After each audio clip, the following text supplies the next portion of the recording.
Faisant suite à la décision Mariage Frères rendue une semaine plus tôt, c'est ici la société Rolex France, ses entités mères et la société Rolex SA, laquelle a exercé une influence déterminante sur cette première, qui ont été condamnées à une amende de 91,6 millions d'euros par l'autorité de la concurrence pour avoir interdit aux distributeurs de vendre ces montres en ligne.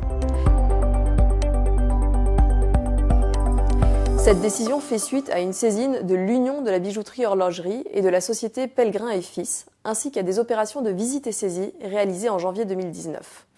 Deux griefs étaient reprochés à Rolex France. Une entente généralisée avec ses distributeurs pour interdire la vente en ligne et une entente pour fixer le prix de vente au détail des montres Rolex. Seule la première pratique sera jugée comme établie et sanctionnée par l'autorité.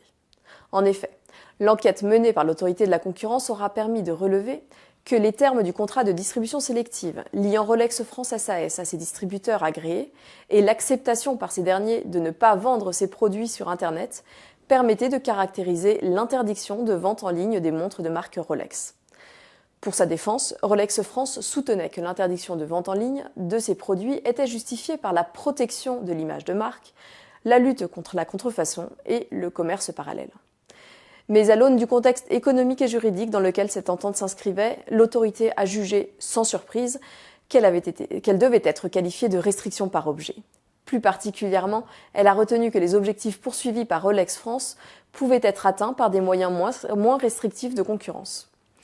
L'interdiction de vente en ligne imposée par Rolex France constitue donc une restriction de concurrence caractérisée et ne peut bénéficier de l'exemption par catégorie prévue par le règlement d'exemption.